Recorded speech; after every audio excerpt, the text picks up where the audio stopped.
Hello. Oh my gosh. Okay, I think this is the best thing that I can do because I've been trying to position this camera for a while now, and I'm never gonna get to what I'm supposed to do if I continue to adjust this or find the right angle. We're just gonna have to do with what we have right now, and this is what we've got. So hi everybody, welcome back to my channel, and in today I'm so excited. I'm hyped up, but deep down I am actually really tired and I feel heavy. I had fever last night, and today and this morning as well. I wasn't super 100%, but I thought I'd do this video while everything is just so fresh in my memory before I forget any details about my St. Luke's medical exam experience. So if you haven't watched or seen any of my K1 visa video immigration journey, please do check my playlist, and I think a lot of people have found it helpful, and if you are on the same path, so please feel free to check it out. And yeah, so just hang on a moment as I pull up my notes here from yesterday. So by the way, yeah, we did pass already. I can't find my envelope, but I will show it later on. I passed my medical exam yesterday. I got the results. So it was for 2 days, September 6 and 7. I think we'll start this video with the requirements that I brought. Yung mga, okay, wait. Parang masyado akong excited. Ang video na to is actually for my fellow Filipinas out there, the Filipino beneficiaries of the K1 visa. So I will try to speak in English and Tagalog so that mas relatable to my Filipino ladies out there or gentlemen. Pero try ko lang talaga. Hindi ako marunong mag-Tagalog because I am Bisaya and I suck at Tagalog, so bear with me na lang din po. So let's start off with the requirements. Yung mga requirements na dinala ko during the interview was not that much as opposed to the requirements that I prepared for my interview. Sorry. So yung sa medical exam, pagkatapos nyo kasi mag-book ng appointment with St. Luke's Extension Clinic online, mag-i-email sila sa'yo ng list of documents. Kung ano yung nasa list, yun lang yung dadalhin mo because they don't need any extra documents apart from what is listed on the email. And first off is the payment slip, yung actual slip na validated deposit slip that the bank will give you in case you paid sa bank. Pwede rin doon sa St. Luke's ka na magbayad, but would highly suggest to save you time, pay ka na lang sa bank, Security Bank, and the payment instructions will also be emailed to you once you have a confirmed appointment with St. Luke's. So second would be appointment confirmation from SLEC. This is the same email na isisend nila sa'yo after your successful registration on their website. So print mo yun. Next is your passport, and it has to be valid, of course, and also bring 2 copies of the bio page. So actual passport plus 2 photocopies ng bio page. Sunod naman is 4 pieces of 2x2 visa photos. You also need to write your name at the back of your pictures. So full name siya. Vaccination records, both the original and 2 photocopies. I guess yung original, tinitingnan lang nila to validate if indeed totoong may vaccination ka ng whatever vaccination. But more importantly, I think the COVID vaccine and all other vaccinations if you have. Susunod, or the 6th requirement, is your visa interview appointment letter. You need to book your appointment with the US Embassy first before scheduling your St. Luke's medical exam. Pwede naman if you insist to do the medical exam without having any interview, they will let you sign a waiver form. May expiration kasi yung medical exam. It's only good for 6 months. And pag na-expire yung medical exam mo before your interview or before your departure to the US, kailangan mo siyang gawin ulit. So if you're ready to take that risk, I think St. Luke's is also ready to provide you with a waiver or a consent form. And then lastly would be the letter with the case number. Ito yung NVC letter that we will be receiving in our email or in the physical mail ni US citizen. So yun lang po yung dinala ko, yun lang din naman yung kinuha nila. And yeah, so proceeding to my experience, day 1 with St. Luke's. I chose to book an Airbnb like 900 meters away from St. Luke's. So 900 meters is less than a kilometer. So in my head, okay lang yun na lakarin kasi malapit lang. And more importantly, this location where I am right now is just literally across the US Embassy. Yung US Embassy appointment ko kasi is 6:30 in the morning. So I don't need to commute anymore as early as 5 or 5:30 because I can just walk to the embassy because it's very near. That's why I chose this location. And yeah, so 900 meters siya. Nilakad ko na lang din from here to St. Luke's. Yung address ni St. Luke's is also written on the email. So makikita nyo lang din doon. The thing with me is that I am not good with maps. So even though I was using my Google Maps, I was still like, I got lost for a little bit. Pero hindi naman siya talaga lost na super lost. Because it is just within the area. I just made more turns than I should have done, but I mean, it's okay. I mean, I got to see places here as well, which is not very nice because I am in the Metro Manila area, and that's another story. But anyway, so I got there, and pagdating ko doon, it was around 9 a.m. Yung schedule ko is 10 a.m. Una kong napansin is hindi malaki yung signage ni St. Luke's na, hey, this is the clinic. Walang sumisigaw na signage. So you'll really have to look into like each building kung saan na ba yung St. Luke's. Pero madali mo lang siyang mapansin actually because there are a lot of people lining up outside. So, hindi naman pala talaga kailangan pumunta like an hour early before your appointment because hindi ka rin naman i-admit ni St. Luke's if you're an hour early sa appointment mo. If 10 a.m. yung appointment mo, 10 a.m. ka din nila papapasukin. So, ayun, 9 a.m. nandun na ako. So, I had to wait outside. At meron dong nagpapa-rent ng chair, ng monoblock chairs, which is for like 20 pesos. So, you could rent that if you wanted to.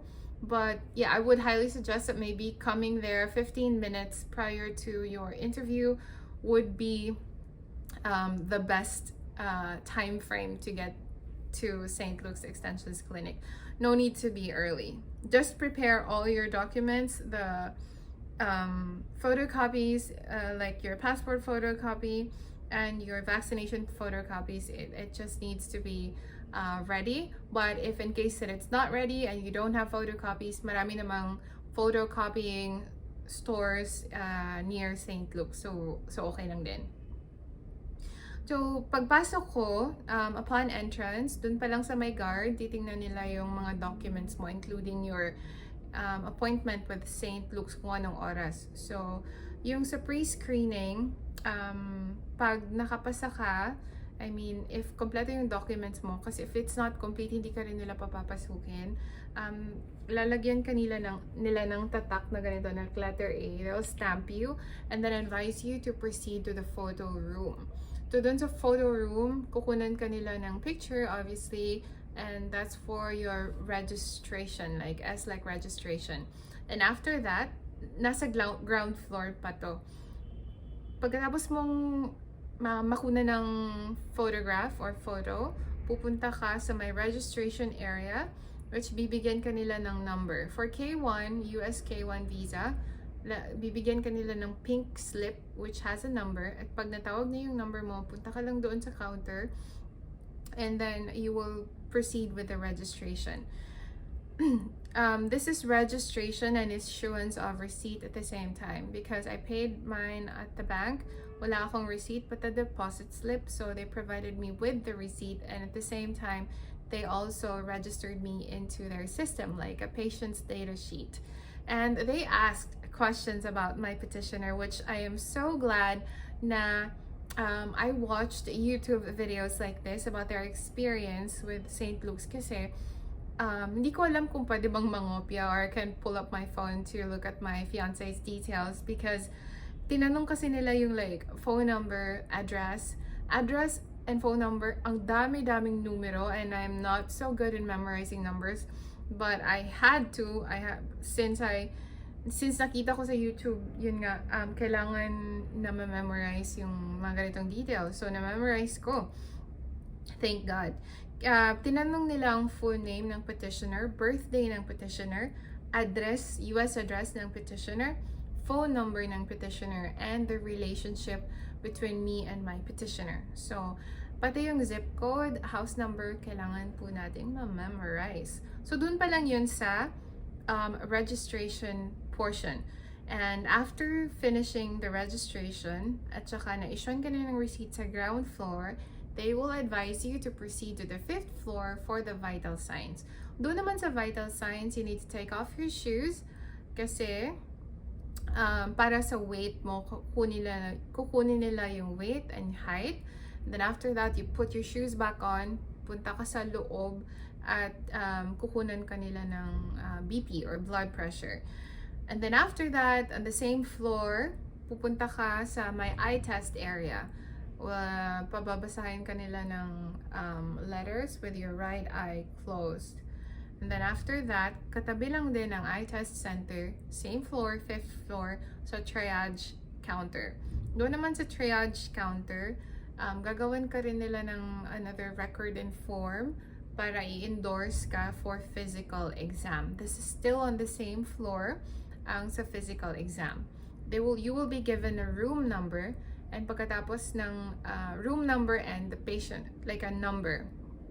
So, pag time mo na sa physical exam, papasok ka doon sa room with one doctor, you will be asked questions about yung medical history mo lang, and also if you have tattoos or body piercings or whatnot. Nakakatawa kasi wala naman talaga akong tattoo. And then yung doctor, she's not very confident about my answer yung sa kilay ko kasi on that day I did my lash glue microblade kind of routine. Yung para talaga siyang on fleek yung kilay ko that day. So hindi siya naniwala na wala akong tattoo. She really had to double check. And then when it's time for her to physically check me, I laid on the parang bed. Pinahubad niya ako with only my underwears on. Pagkatapos niya akong i-check ng ganyan-ganyan, she grabbed the tissue and wiped off my portion of my eyebrows just to make sure. Sabi naman niya, okay, I just have to make sure. She wiped off portion of my brows, and then yun nga, totoo naman talagang hindi ako nakatattoo. It was just a really on fleek kilay day for me. So after that, yun na yung physical exam, madali lang, and naloka lang ako kasi you need to strip, but it's not full strip. Meron pa rin namang underwear. Pagkatapos ng sa 5th floor, last is yung physical exam, you will be advised to proceed to the 3rd floor, actually doon sa ilalim, sa ibaba. Xray. Tsaka pagkatapos ng Xray, punta ka sa 4th floor for laboratory. Blood lang, they will only draw your blood. Wala namang urinalysis or whatever, so it's only for blood extraction. I think it's more for the IgRA test, for the TB test. And then pagkatapos ng 4th floor sa laboratory, you will be advised to go down again to the 3rd floor for checkout. And then there sa checkout, they will advise you to return at a certain time in the afternoon for your results or further instructions. So ayun na, natapos ako sa medical exam from 10 a.m. to 11:45 a.m. Had to go back at 1:30. So may Starbucks naman sa malapit. Doon ako nagpalipas ng oras. And then I was already natralala. How do you say that in Tagalog? Kinakabahan ako kasi baka may TB ako or something. Pero good thing na wala naman. Bumalik ako ng 1:30 and then I was advised to go back the next day for immunization na. 9 a.m. the next day. A lot of the other clients or patients there, mas marami akong narinig na pinabalik sila sa 4th floor. I don't know for what reason, but must be something about their Xray or something like that. Hindi ko alam. Basta all I knew is nakapasa ako and wala akong TB, and then I'm not for sputum collection, so I was just so happy. And yun, so day 2 bumalik ako ng 9 a.m. for immunization. 5 vaccine ang tinurok sa akin: chickenpox, measles, tetanus, flu, and hepa. According to my mom, I had all these vaccines when I was young or when I was a baby, but there are no traces of like injections dito. Walang peklat whatsoever. So I don't know. Pero sabi nga ni mama, natapos ko na to, but then they did it again because I had no record of it. So this was yesterday, and last night I felt really heavy talagang, mabigat yung katawan ko, and I was feverish last night and kapoy. I was really tired. Even this morning when I woke up, I was still tired. And then yung advice naman nila ni St. Luke's is mag-paracetamol lang. I only have my bio-flu, so nagpa-bio-flu lang ako. And hopefully tomorrow I'll be fine na. So yesterday I went there 9 a.m. 9:20 natapos na ako with my vaccination.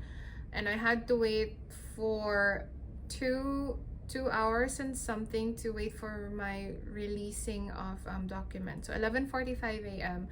tinawag na yung pangalan ko doon sa releasing, and then binigyan nila ako ng brown envelope and a CD at saka yung paper of my vaccination records. Yung brown envelope hindi natin pwedeng i-open kasi si US Consul lang ang pwede mag-open during the interview.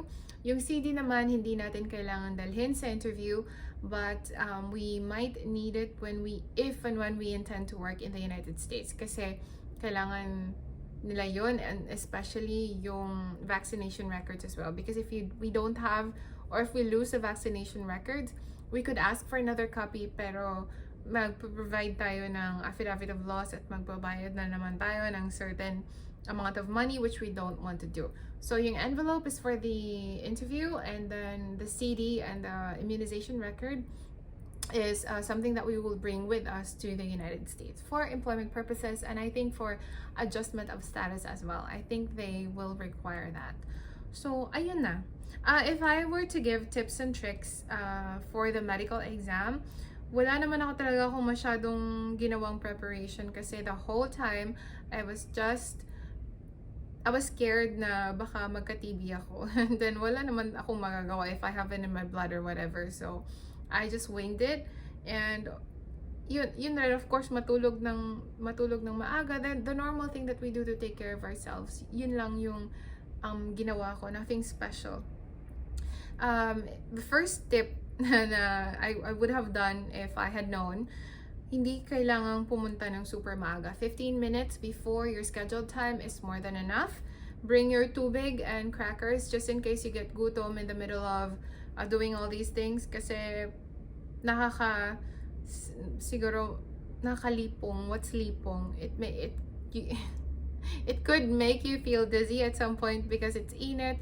Air condition naman sa loob ng St. Luke's, but then again, the waiting time for me outside, it was mainit, so I would highly suggest that you bring your tubig and some crackers. On the second day sa immunization, I highly suggest for you to wear your shorts or your dress para it's easy for you to pull it up para sa vaccination na ituturok nila sa thigh mo. The vaccination is highly dependent on your existing vaccination records or vaccination history, but for me, I had 5, so dalawa dito, and isa sa thigh. So yeah, I would highly suggest, just to be sure, mag-dress na lang kayo sa second day. And then during the physical exam, again, you will be asked to strip off your clothes except for your underwear. So wear ka ng bikini, charas. Yeah, just para lang to set your expectation. And also bring a ball pen, because there will be times that you will need to fill out some forms and sign some stuff. So instead of borrowing pens from them, meron ka ng ball pen mo para less hassle and all that. So more than anything else, just relax. There's no need to be stressed about the process, especially some medical exam, because you just follow the rules and the instructions. You'll be all good to go. Thank you so much, guys, for watching. My interview is on the 13th, and I'm hoping that I'll feel better now by that time. I'm staying here in Manila for quite a bit, so from 5 to 13 until my interview is done. So until then, I will update you guys and wish me luck. Thank you so much for watching, and I hope you will like, comment, share, and subscribe, because our community is growing, and I love you guys also so much. Thank you, and bye. Have a good day.